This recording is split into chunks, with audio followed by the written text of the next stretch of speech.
우리 성도님들 요즘 삶을 살아가시면서 좀 어떠신가요? 이 기쁨이 하루하루 넘치는 삶이 되고 계신가요? 되신가요? 뭐 할 때 가장 우리 성도님들 기쁘세요? 어떤 거 하실 때 가장 기쁘세요? 제가 이제 이 말씀을 준비하면서 몇 분에게 이렇게 여쭤봤는데 어떤 분은 맛있는 거 먹을 때 나는 기쁘다라고 하신 분이 계셨어요.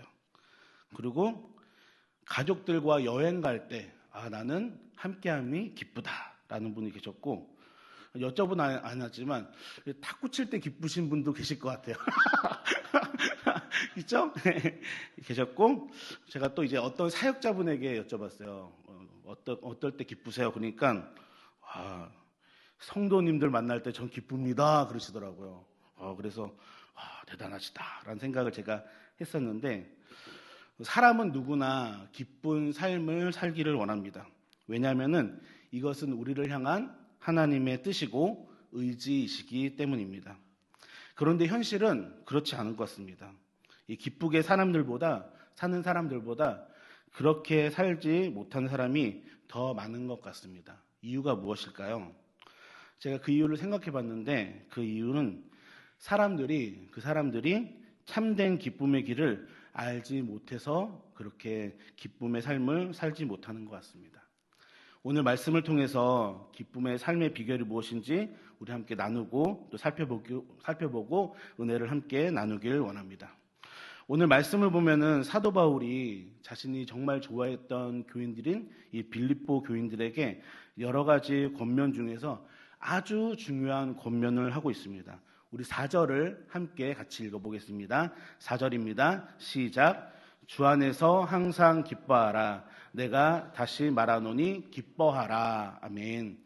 사도 바울은 빌립보 교인들에게 주 안에서 항상 기뻐하라고, 다시 말하는데 기뻐하라고 전하고 있습니다. 이 성경에서 2번 반복하는 구절들이 나옵니다. 이 2번 반복한다는 것은 정말 중요할 때, 강조해야 될 때 이렇게 2번 반복합니다. 우리가 잘 아는 우리 예수님께서도 말씀하실 때 2번 반복할 때가 있어요. 내가 진실로 이렇게 2번 반복하실 때 보면은 이게 정말 예수님께서도 중요하시기 때문에 2번 반복하는구나 함을 알 수 있습니다. 그렇다면 우리 성도님들, 왜 우리는 주 안에서 기뻐해야 될까요? 제가 이제 찾아보니까 철학가 중에 니체라는 사람이 있습니다. 이 니체라는 사람이, 이 사람은 이제 기독교인은 아니었는데 뭐라고 얘기했냐면은, 나는 크리스천의 얼굴에서 기쁨을 찾지 못했다. 만약에 크리스천의 얼굴에서 기쁜 모습을 보면은 나는 크리스천이 될 것이다 라고 이렇게 얘기했는데, 제가 알기로는 결국에는 크리스천이 되지 못하고 죽었다고 하는 얘기를 들었는데 잘 모르겠어요. 독일 출신의 프랑스인 의사였던 슈바이처 혹시 아시나요? 이 슈바이처 같은 경우에도 그랬다고 합니다. 크리스천의 얼굴에서 기쁨이 없다는 것은 풀 한 폭이 없는 사막과 같다라고 말했다고 합니다. 이 사도 바울은 예수님을 믿는 우리들의 모습 가운데서 우리들의 이 겉모습이 정말 중요한 것을 표현한 것 같습니다.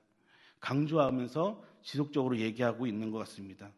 우리가 다른 신을 믿는 것도 아니고 하나님을 섬기고 예수님을 믿는 우리들에게 있어서 이 기쁨이 있어야 하는 줄로 믿으시길 간절히 바랍니다. 교회로 발걸음을 향하시면서 내가 집사고, 내가 권사고, 내가 장로고, 내가 성도라는 걸 다른 사람들이 다 아시는데 얼굴을 시커멓게 하고 교회로 간다면은, 이 교회로 발걸음을 향한 우리들의 모습을 본 이 주변 사람들이 어떻게 생각하고 있을까요? 사도 바울은 이 빌립보서를 기록한 당시, 이 빌립보서를 편지로 쓸 당시에 너무 좋은 곳에 있었던 게 아니에요. 먹을 거 많이 먹고 잠도 잘 자는 곳에 있었던 것이 아니라 옥에 갇혀 있었습니다. 이 옥에 갇혀 있다는 것은 언제 죽을지 모른다는 거예요. 내일 죽을지 모레 죽을지 그런 모르는 상황 가운데서, 이러한 어려운 상황 가운데서 처했을지라도 그 상황을 넘어서 이 기쁨의 삶을 살아야 됨을 강조하고 있는 것입니다. 또한 오늘 말씀에서 중요한 것은 우리가 기뻐할 때 세상 안에서 기뻐하는 것이 아니라 어디서 기뻐해야 된다고 말씀하고 있죠? 주 안에서 기뻐해야 되는 것입니다. 이 주 안에서, 이게 제가 이제 이 말씀을 준비하고 살짝 오늘 아침에 우리 교육자들에게 잠깐 얘기했는데, 이 예시를 되게 많이 했더라고. 우리가 지금 어디 살고 있어요? 주 안에 이미 살고 있다고 교육자님들이 얘기해 주시더라고요. 그래서 이미 우리 신광교회는 주 안에 사는 줄 믿으시기 바랍니다. 주 안에 있죠. 우리가 늘 기뻐해야 되는 겁니다. 주 안에서 다른 곳이 아닌, 다른 세상 속에서 기뻐하는 것이 아니라, 세상에서의 그 기쁨을 찾는 것이 아니라 주 안에서 항상 기뻐해야 되는 줄 믿으시기 바랍니다. 그래서 데살로니가 5장 18절에서는 이것이 그리스도 예수 안에서 우리를 향하신 하나님의 뜻이라고 얘기합니다. 항상 기뻐할 때. 너무 유명한 말씀이잖아요. 항상 기뻐하라. 이것은 우리를 향하신 하나님의 뜻이라고 말씀하고 있습니다. 우리 사랑하는 성도 여러분, 기뻐하실 수 있길 간절히 바랍니다. 그것도 주 안에서 항상 기뻐하실 수 있는 우리 성도님들 되실 수 있길 간절히 바랍니다. 그러면은 이제 왜 우리가 기뻐해야 되는지를 알았어요. 중요한 건 어떻게 우리가 이제 기뻐할 거냐는 거예요. 어떻게 우리가 주 안에서 항상 기뻐하면서 살 수 있을까요? 이 세 가지로 오늘 말씀을 나눠볼 수 있겠는데요. 저는 이 기뻐하면서 우리가 살 수 있는 비결을 이 빌립보서 4장 6절에서 7절에서 찾았습니다. 우리 한번 4장 6, 7절을 함께 읽어보겠습니다. 6절입니다. 시작. 아무것도 염려하지 말고 다만 모든 일에 기도와 간구로 그래야하면 모든 지각에 뛰어난 하나님의 평강이 그리스도 예수 안에서 너희 마음과 생각을 지키시리라. 아멘. 첫째로는 아무것도 염려하지 않아야 주 안에서 항상 기뻐할 수 있음을 믿으실 수 있길 간절히 바랍니다. 이 염려라고 하는 헬라어의 원뜻은 마음을 쪼갠다라는 뜻이 있어요. 염려는 마음을 쪼갭니다. 우리가 마음이 쪼개지니까 어떻게 돼요? 마음에 걱정이 생기고 의심이 생기는 것입니다. 그래서 염려가 되는 것입니다. 이 염려는 현재 일이 아니라 아직 일어나지도 않은, 장차 앞으로 일어날 일들에 대해서 걱정하는 겁니다. 염려하는 것입니다. 우리가 염려가 되는 이유는 실은 세상보다, 하나님보다 세상에 대해서 더 많이 알면 알수록, 이 세상에 대해서 더 많이 의지하면 의지할수록 염려를 많이 하는 것 같습니다. 그렇게 염려가 점점점 우리 삶 가운데서 커지는 것 같습니다. 그런데 중요한 거 있습니다. 중요한 것은 이 염려라는 것이, 이 염려를 해결시킬 수 있는 세상의 방법은 없다는 겁니다. 그 어떤 방법도 우리들의 염려를 세상의 방법으로는 해결시킬 수가 없어요. 그래서 오죽했으면 우리 예수님께서도 마태복음 6장 27절에서 너희 중에 누가 염려함으로 그 키를 한 자라도 더할 수 있냐라고 말씀하신 것처럼 이 염려는 세상의 방법으로는 해결할 수 없는 것입니다. 또 말씀을 제가 찾아보니까 잠언에서도 이렇게 얘기해요. 잠언 17장 22절에서도 심령의 근심, 염려죠. 이 마음의 근심인 심령의 근심은 뼈를 마르게 한대요.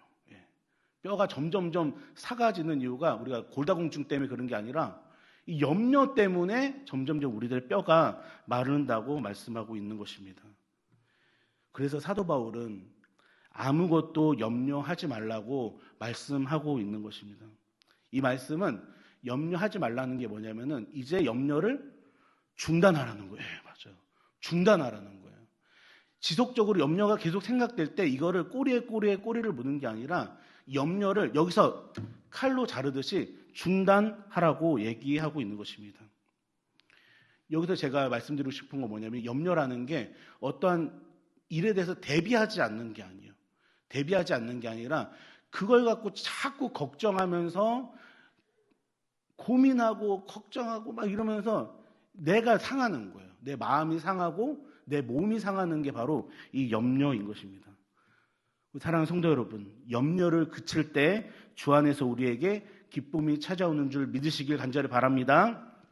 두 번째로는 모든 일에 기도와 간구로 우리가 구할 것을 하나님께 아뢰 수 있어야 그때 우리에게 기쁨이 찾아오는 줄 믿으시기 바랍니다. 우리가 기도할 수 있다는 것은 정말 특권 중에 특권입니다. 우리에게 이 기도라는 것은 너무나도 큰 특권입니다. 그것도 우리가 다른 신에게 기도하는 게 아니라 우리가 믿고 있는 우리 하나님에게 기도한다는 것은 우리 성도님들에게 정말 큰 특권인 줄 믿으시기 바랍니다. 그러면은 모든 지각에 뛰어난 하나님의 평안한 마음이 우리 마음 가운데 있어서 우리들의 마음과 생각을 지켜주심을 믿으실 수 있길 간절히 바랍니다. 이 기도의 기쁨이 있어요. 이 기도의 기쁨을 우리 성도님들이 많이 누리셨으면 좋겠어요. 기도할 때 기쁨이 뭘까요? 기도했을 때 기쁨. 제가 이제 예전에 도왔던 청년들에게 물어서 기도할 때 기쁨이 뭘까 그랬는데 주여 크게 한번 외치면 시원하잖아요. 그래요. 주여 크게 외치면 마음이 뻥 뚫린다는 거예요. 넌 그게 기쁨이구나 라는 생각을 제가 하게 됐었는데 기도의 기쁨은 응답에 있는 줄 믿으시기 바랍니다. 응답이 있어요. 기도를 우리가 했을 때 그 응답을 하나님께서 해주시는 것, 응답을 받는 것에 우리들의 이 기도에 기쁨이 있는 줄 믿으시길 바랍니다. 간혹 성도님들께서 저에게 이렇게 얘기하실 때가 있어요. 목사님, 하나님은 왜 이렇게 저에게 멀리 계셔요? 왜 내 기도는 하나도 안 들어줘? 막 이렇게 말씀하시는 분들이 계셔요. 기도 응답의 기간은 누가 정하는 걸까요? 성도님들. 기도 응답에 대한, 우리가 기도했을 때 그 기도 응답에 대한 그 결과는 누가 정하는 걸까요? 우리 하나님께서 정하시는 것입니다. 또한 무엇보다도 그 기도가 반드시 응답되었다고 해야 이 응답일까요? 내가 기도를 했어요. 주님 이런 기도를 했는데 이게 반드시 내 눈앞에 응답돼야지 이게 기도가 응답된 것일까요? 사랑하는 성도 여러분, 응답되지 않은 것도 기도 응답인 줄 믿으시길 바랍니다. 기도가 응답되지 않는 것도 하나님의 기도 응답이에요. 그래서 이 기도 응답은 세 가지가 있다고 그래요. 우리가 기도했을 때 너 정말 잘 구했어. 그거 내가 주고 싶었는데 너가 그걸 말했네? 그래, 가져 라고 하는 하나님이 그래 예스라는 기도 응답이 있어요. 이 두 번째 기도 응답은 뭐냐면은 이건 아직 너한테 필요하지 않는데 잠깐만 기다려줄래? 기다려. 웨이트의 기도 응답이 있어요. 세 번째는 어떤 기도 응답일까? 이건 너한테 필요 없어. 너가 아무리 기도해도 이거는 너한테 필요 없는 거야 라고 하는 노의 기도 응답이 있는 줄 믿으시기 바랍니다. 이 모든 게 다 기도 응답입니다. 이 모든 기도 응답을 우리가 기도했을 때 응답으로 누릴 수 있어야 우리 안에서 주 안에서 기쁨이 생기는 줄 믿으시길 바랍니다. 사랑하는 성도 여러분, 이게 특권입니다. 이 기도의 특권을 우리 성도님들이 누리실 수 있길 간절히 바랍니다. 세 번째는 감사한 삶을 살 때 우리가 주 안에서 기뻐할 수 있음을 믿으실 수 있길 간절히 바랍니다. 사랑하는 성도 여러분, 이 감사라는 거는 우리가 언제 해야 될까? 감사. 이 추수감사절에만 하는 게 감사일까요? 아닙니다. 우리는 매일 우리들의 삶 가운데서 감사할 수 있어야 합니다. 하나님께 감사를 드린다는 것은 실은 우리들에게도 기쁨이 되지만 우리를 도와주시고 우리 함께 계시는 우리 하나님께도 기쁨이 된다는 사실이 오늘 말씀에 기록되고 있는데요. 우리 한번 시편 50편 14, 15절 그리고 시편 50편 23절 이렇게 세 절을 같이 한번 읽어보도록 하겠습니다. 시편 50편 14절부터 읽겠습니다. 시작. 감사로 하나님께 제사를 드리며 내 서원을 갚으며 환난 날에 15절 환난 날에 나를 부르라. 내가 너를 건지리니 내가 나를 영화롭게 하리라. 23절도 같이 한번 봅니다. 23절 없나요? 감사로 제사를 드리는 자가 나를 영화롭게 하나니 그의 행위를 옳게 하는 자에게 내가 하나님의 구원을 보이리라 라고 말씀하고 있습니다. 히브리어 단어 중에 야다라는 단어가 있어요. 야다. 이 단어는, 이 야다라는 단어는 원래 알다 할 때, 내가 이거를 알다 할 때 쓰는 단어가 이 야다라고 하는데요. 이 야다의 다른 표현 중에 하나가 뭐냐면은 감사하다입니다. 감사하다. 근데 이 히브리어 단어들 중에 대부분이 이 수동형이라는 걸로 많이 쓰여요. 수동형으로 많이 쓰이는데 이 감사라는 거는 수동형이 아니에요. 이 감사는 뭐냐면은 사역형인 거예요. 시켜야 되는 거예요. 내가 해야 되는 게 이 감사라는 거예요. 그러면은 다시 말해서 감사하지 못한 상황도 우리는 뭐 해야 되는 거예요? 감사를 할 수 있어야 우리가 이 진정한 감사를 하나님께 드릴 수 있다는 것입니다. 꼭 감사하는 상황에만 주님 감사합니다가 아니라 우리가 감사하지 못할 상황들도 다가오잖아요. 그럼 이 감사하지 못할 상황도 우리가 반대로 하나님께 역으로 감사를 드리는 거예요. 하나님, 상황이 이렇지만 이것마저도 뭐하다? 감사합니다라고 우리가 감사를 주님께 돌려드릴 때 이것이 하나님의 기쁨이 되고, 여기 보면은 내가 나를 영화롭게 하는, 하나님을 영화롭게 하는 방법임을 믿으실 수 있기를 간절히 바랍니다. 요즘 연예인 중에 장원영이라는 연예인 혹시 우리 성도님들 아세요? 장원영? 한번 사진 잠깐 보여주시겠어요? 예쁘죠? 저희 며느리 삼고 싶은 며느리 됐습니다. 며느리 삼고 싶은데 이 여자 가수 아이가 지금 23, 둘인가 셋인가밖에 나이가 그렇게 많지 않은데 상당히 좋은 마음을 갖고 있어요. 그래서 이 여자 가수가, 이 장원영이라는 가수가 유행시켰던 거에 뭐였냐면은, 이게 작년에 유행했던 건데 완전 럭키 비키잖아 이래요. 럭키 비키. 럭키라는 거는 행운이고 비키라는 거는 이 장원영의 영어 이름이 비키인데 완전 럭키 비키잖아 이래. 이게 무슨 말이냐면은, 우리 성도님들 한번 잠깐 생각해 보세요. 우리 성도님들이 유명한 빵집에 가셨어요. 그래서 이제 줄 서셨어요. 1시간 정도 이제 줄 서야지 빵을 먹을 수 있는 곳에 가서 저기 성심당 그런 데 가셔갖고 빵 먹으려고 이렇게 줄 서셨는데 바로 내 앞에서 1시간 기다렸는데 딱 끊겼어. 그거 어떤 마음이 드실까요? 좌절. 1시간 기다렸는데, 대개는 짜증난다. 어떻게 내 앞에서 끊기냐. 막 이렇게 얘기할 수도 있는데, 이 여자 가수는 다른 거예요. 이 여자 가수는 뭐냐면, 이제 또 1시간만 기다리면은 내가 새로운 빵을 먹을 수 있잖아? 완전 럭키 비키잖아? 이렇게 얘기하는 거예요. 이 안 좋은 상황을 좋은 상황으로 바꾸는 이 모습이 이 여자 가수에게 있는 것을 제가 보게 됐었습니다. 감사하지 못할 상황에서 감사할 수 있는 이 초긍정 마인드가 있었던 것입니다. 이러한 마음이 아주 작은 상황 가운데서도 우리는 하나님께 가져야 되는 마음임을 믿으시기 바랍니다.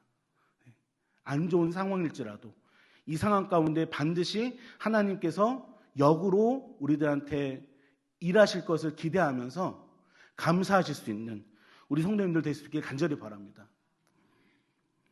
제가 우리 교회에 온 지 이제 제가 세어보니까 한 달하고 8일이 지났어요. 한 달하고 8일이 지났어요. 어떤 성도님들은 저한테 그러죠. 목사님 오신 지 한 1년 넘으셨나요? 저한테 그러는 거예요. 아니에요. 저 지금 한 달밖에 안 됐어요. 그러면은 이렇게 하시는 분이 계셨었는데, 제가 이제 저희 교회 오니까 이 부교육자들에게 맡겨진 사역들이 이렇게 있더라고요. 제가 예전에 있었던 교회에서는 제가 다 이렇게 감당하기도 하고 또 담임 목사님이 사모님이 이렇게 담당하기도 했던 그런 교회들도 있었는데, 딱 일이 딱 분배가 되니까 이거 되게 좋네 라는 생각을 제가 좀 하게 됐어요. 왜냐하면 요거 부분에서 제가 전문성을 띠고 잘하면 되는 거잖아요. 근데 이제 딱 오자마자 저에게 맡겨졌던 큰 행사가 뭐였냐면은, 저번 주에 끝났죠. 뭐였죠? 이 행림하였던 거예요. 제가 처음에 이제 담임 목사님 면접 보러 오고 했을 때 뒤에 이제 제가 4월 달에 면접을 왔는데 행축 이렇게 써있고 행림화 이렇게 써있고, 이게 뭐지? 행림화가 뭐지? 막 이렇게 했었는데 이게 행림화구나 라는 걸 제가 생각할 수 있게 되었었습니다. 딱 봐도 큰 행사 같은 거예요. 여러 가지 계획도 해야 되고 또 제가 알아볼 것도 많고 하는데 이게 이 담임쌤 계지만 되게 부담스럽더라고요. 상당히 큰 부담감으로 저에게 다가왔어요. 왜요? 제가 우리 교회 온 지 얼마나 됐어요?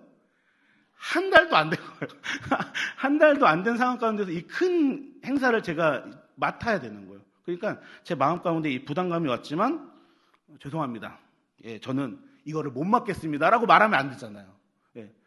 어떻게든 감당해야 되잖아요. 그래서 자, 한번 해보자. 이것도 저도 이제 아까 럭키 비키처럼 럭키 비키가 될 수 있을 거야. 이런 큰 행사를 내가 해본 적이 없으니까 한번 잘 준비해보자 했는데 점점 그날이 다가오는 거예요. 행축이 점점 다가오는 거예요. 제 마음에 어떤 생각이 들었냐면은 이거 내가 맡으면 안 되는 거 아닌가. 다른 사역자님한테 부탁을 해서 차라리 담임 목사님께 말씀드리고 부탁을 해서 저는 내년에 한번 잘 맡아보겠습니다. 이렇게 해야 되는 거 아닌가라는 생각을 제가 점점점 하면서 제 마음 가운데 뭐가 생기기 시작해요? 불안함, 염려가 생기기 시작하는 거예요. 이거 어떡하지? 그러다 결국에는 어떤 생각까지 하게 되냐면 이거 나 때문에 망치는 거 아닌가라는 생각까지 제가 하게 됐었어요. 그때 이제 제가 붙잡고 기도했던, 새벽 기도마다 붙잡고 기도했던 이 말씀이 뭐냐면은 오늘 함께 읽으신 빌립보서 4장 6, 7절 말씀이었습니다. 주님, 제가요 아무것도 염려하지 않습니다. 근심을 내려놓습니다. 주님 도와주세요 하면서 제가 정말 열심히 기도했던 것 같아요. 그렇게 오래 기도할 때 제 마음에 평안해짐을 느끼게 되었습니다. 뭔가가 평안해지는 거예요. 그러면서 그 기도하는 중에 담임 목사님을 통해서 들렸던 주님의 음성을 들었어요. 하나님께서 하실 것이다. 뭐 하면 뭐 해라? 죽으면 죽어라.